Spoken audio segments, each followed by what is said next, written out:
চোরকে পরিবর্তন করে চোর বসালে চুরি বন্ধ হবে না, ডাকাতকে সরিয়ে ডাকাত বসালে ডাকাতি বন্ধ হবে না, ধর্ষকদের সরিয়ে ধর্ষক বসালে ধর্ষণ বন্ধ হবে না। এর জন্য পিসাব চরমনাই রহমতুল্লাহ হাসান শুধু নেতা নয়, নীতির পরিবর্তন চাই। আমরা দ্বিতীয়বার আর সরকার হটাবার জন্য আন্দোলন করতে চাই না, রক্ত দিতে চাই না।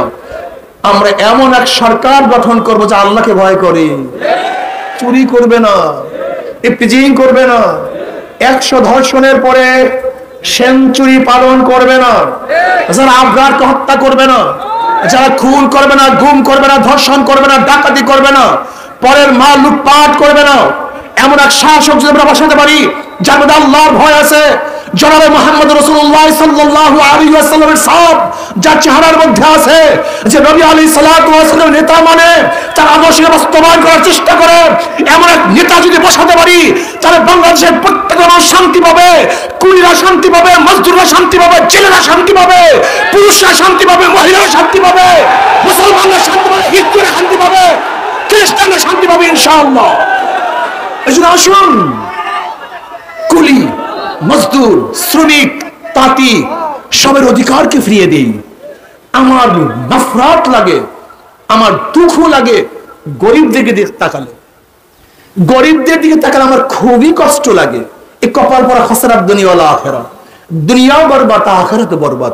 তুমি কার পিছনে ঘুরতেছো? তোমাকে কি দিয়েছে ওরা? ভোটের সময় 500 টাকার চোরা টাকা ছাড়া তুমি আর কিছু পাও নাই। যে গুন্ডামি করছে, মাস্তানি করছে, লুট করছে, সেই লুটের টাকার 1000 টাকার নোট পেয়েছো, তাদেরকে ভোট দিয়েছো, কিন্তু শান্তি আনতে পারো নাই।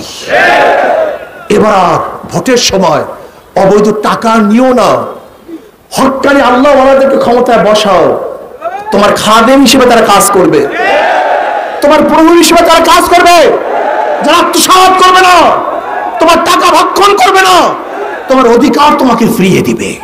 শরিয়াতপুরের লোকজন তো জীবন বার আওয়ামী লীগের নামে জিকির করতে করতে জীবনটাকে শেষ করে ফেলছেন, কিন্তু এখন পর্যন্ত ঢাকার রোডটা আপনি ঠিক করতে পারেন না। কপাল পোড়া শরিয়াতপুর, কপাল পোড়া শরিয়াতপুর, ঢাকা রোডটাও ঠিক করতে পারে না।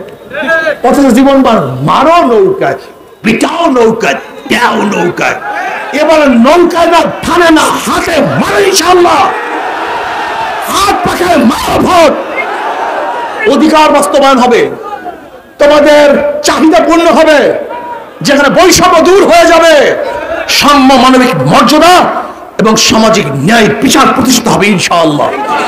এর জন্য আমি যুবকদেরকে বলবো, আজকে থেকে নিয়াত করো, বিগত দিনে যারা অন্যায় করছে, অবিচার করছে, 5 তারিখের পরে যারা অবৈধ কাজ করছে, প্রতিষ্ঠান দখল করছে, মসজিদ দখল করছে, মাদ্রাসা দখল করছে, ঘাট দখল করছে, অমুক দখল করছে, এই দখলদারিটা পাপ।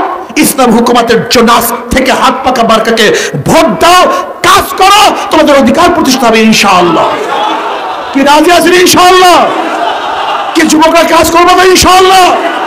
কে কে রাজি? 2 হাত নারায়ে তাকবীর। আগামী বাংলাদেশ ইসলামের বাংলাদেশ, আগামী বাংলাদেশ মদিনার বাংলাদেশ, আগামী বাংলাদেশ আল্লাহ রাসূলের আইনের বাংলাদেশ, আগামী বাংলাদেশ শ্রমিক, কুলি, মজদুরদের অধিকার প্রতিষ্ঠিত বাংলাদেশ, আগামী বাংলাদেশ মুসলমান, হিন্দু, খ্রিস্টান, বৌদ্ধ সমস্ত ধর্মাবলম্বীদের নিরাপদ এক বাংলাদেশ। আল্লাহ পাক রব্বুল আলামিন সেই বাংলাদেশ দেখার তৌফিক আমাকেও দান করেন, আমাদের সবাইকে দান করেন। আসুন, যারা উলামায়ে কেরাম আছেন সচেতন হন, চক্ষু খুলেন, যাদের মাধ্যমে এদেশ ইসলাম হুকুমাত হতে পারে, এরকম এক সংগঠনের সাথে আমরা ঐক্যবদ্ধ হয়ে কাজ করে এ দেশকে রক্ষা করি, ইসলামকে প্রতিষ্ঠিত করি। আল্লাহ আমাকে এবং আমাদের সবাইকে কবুল করে নেন। আল্লাহুম্মা